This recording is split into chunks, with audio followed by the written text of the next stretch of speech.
Ibu, Saudara-saudara, kita akan masuk dalam pemberitaan firman Tuhan yang berdasarkan bacaan Alkitab dari Lukas pasal 14 ayat 7 sampai dengan 11.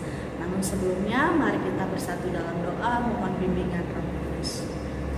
Tuhan Allah Bapa kami yang bertahta dalam kerajaan surga, kami sungguh mengucap syukur untuk setiap penyertaan Tuhan dalam kehidupan kami. Tuhan, pada malam hari ini kami hendak mendengarkan dan merenungkan sebagian dari firman-Mu. Kiranya Tuhan kuasai hati dan pikiran kami dengan Roh-Mu yang kudus, sehingga Tuhan kami dapat memahami maksud dari kebenaran firman-Mu. Terima kasih ya Tuhan, bersabdalah karena kami telah siap untuk mendengarkannya. Amin. Bapak Ibu yang dikasihi oleh Tuhan Yesus Kristus, kita akan masuk dalam pembacaan Alkitab yang terambil dari Lukas pasal 14 ayat 7 sampai dengan 11 yang menyatakan tempat yang paling utama dan yang paling rendah. Karena Yesus melihat bahwa tamu-tamu berusaha menduduki tempat-tempat kehormatan, Ia mengatakan perumpamaan ini kepada mereka.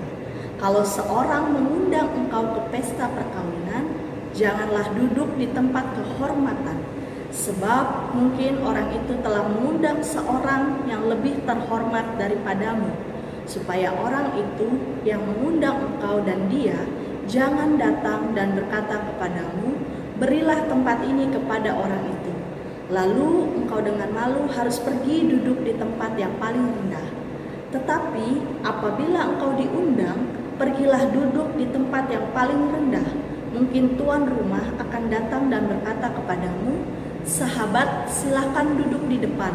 Dan dengan demikian engkau akan menerima hormat di depan mata semua tamu yang lain. Sebab barang siapa yang meninggikan diri, ia akan direndahkan.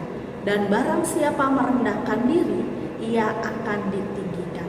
Demikianlah pembacaan Alkitab. Berbahagialah kita yang mendengar firman Tuhan dan melakukannya. Terpujilah Tuhan Yesus.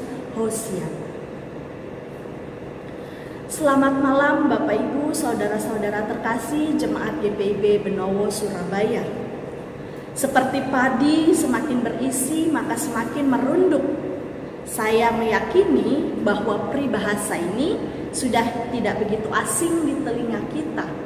Saya yakin bahwa kita mengetahui arti dari peribahasa tersebut, bahwa orang yang semakin mempunyai banyak ilmu malah akan semakin rendah hati.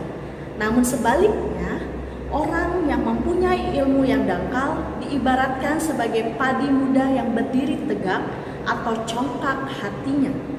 Bacaan yang kita baca pada malam hari ini juga kurang lebih sama seperti peribahasa yang kita kenal itu.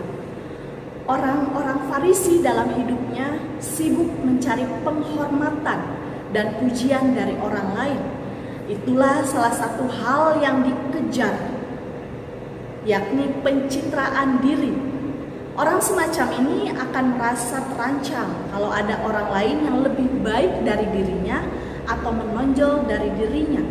Dia akan berusaha sekuat tenaga untuk menjatuhkan, bahkan kalau mungkin akan menghancurkan orang yang dianggap sebagai saingannya. Orang semacam ini tidak akan pernah damai dalam hidupnya. Guna melindungi dirinya, ia membangun kelompok kecil di sekitarnya dan bersekongkol dengan mereka untuk membangun benteng pertahanan diri.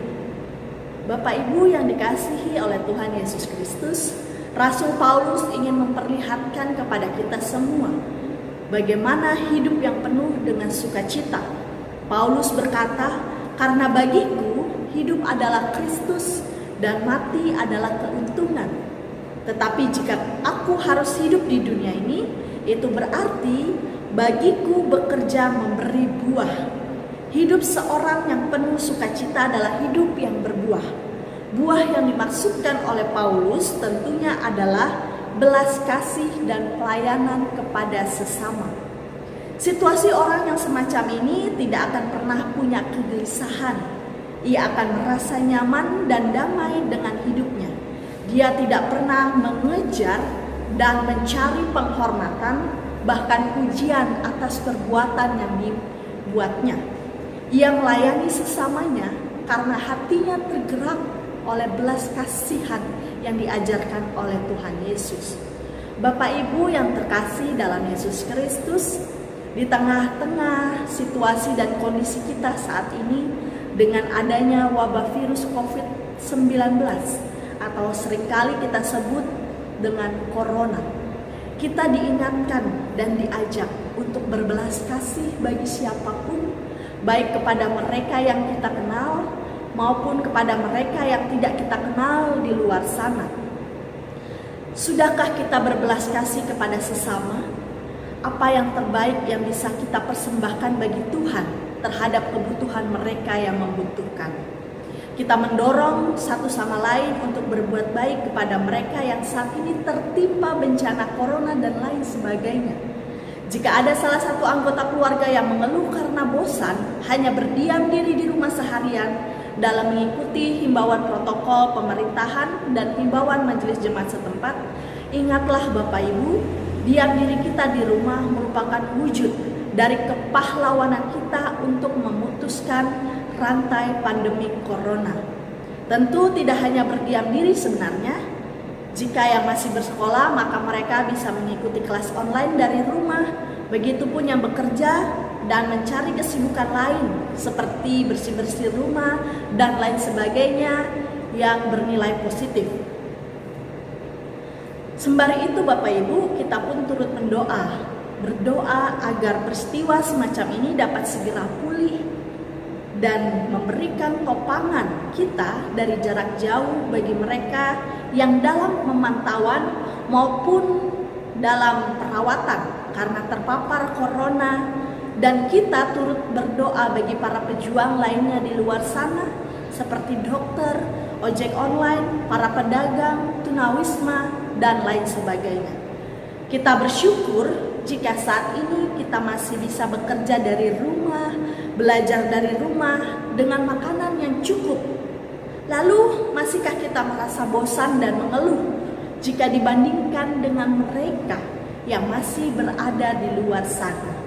Bapak Ibu yang terkasih dalam Yesus Kristus, adapun kita sebagai orang Kristen, kita ikut bertanggung jawab pada mereka yang saat ini memerlukan pertolongan, meskipun mereka tidak kita kenal. Kasih Tuhan haruslah kita sebar. Melalui perbuatan baik kita berbelas kasih kepada mereka. Ingatlah bahwa kita sebagai orang Kristen bisa berbuat baik karena kebaikan Tuhan Yesus Kristus. Melihat perkembangan yang ada dengan semakin banyaknya jumlah orang yang meninggal karena corona, bahkan semakin banyak jumlah mereka yang positif terkena corona. Dengarlah kata hati yang mengatakan dalam dirimu sebagai orang Kristen, apa yang terbaik yang bisa saya berikan saat ini? Memang benar, aksi bela negara bisa kita tunjukkan hanya dengan rebahan dan diam diri di dalam rumah, seperti belajar dari rumah, bekerja dari rumah, bahkan beribadah dari rumah. Namun tidakkah ketika kita diam di dalam rumah sesekali kita terusik karena mengetahui kita bisa berbuat baik namun kita tidak berbuat baik? Kita bisa memberikan pertolongan namun kita menundanya karena kita tidak mengenal siapa yang kita tolong. Bukankah jika kita dapat merasakan apa yang sedang mereka rasakan dan menolongnya, itu merupakan respon iman kita atas masa-masa sengsara Yesus saat ini? Bapak Ibu yang dikasihi oleh Tuhan Yesus Kristus, dalam Matius 20 ayat 28 mengatakan, sama seperti anak manusia datang bukan untuk dilayani, melainkan untuk melayani dan untuk memberikan nyawanya menjadi tebusan bagi banyak orang. Ketika banyak orang menderita dan bersedih, sekalipun kamu tidak mengenal mereka, ikutlah bersedih, milikilah keberanian untuk keluar dari zona nyaman kita, untuk bersedih bersama mereka yang tidak kamu kenal, meskipun kita di dalam rumah. Lukas 6 ayat 33 pun menerangkan kepada kita, sebab jikalau kamu berbuat baik kepada orang yang berbuat baik kepada kamu, apakah jasamu? Orang-orang berdosa pun berbuat demikian. Mari Bapak Ibu yang terkasih dalam Tuhan Yesus Kristus, Munculkanlah pertanyaan ini dalam diri kita setiap harinya. Sudahkah yang terbaik kuberikan? Sudahkah kita berbelas kasih kepada sesama kita yang membutuhkan? Dan lakukanlah itu dalam perbuatan kita. Tuhan memberkati kita. Amin.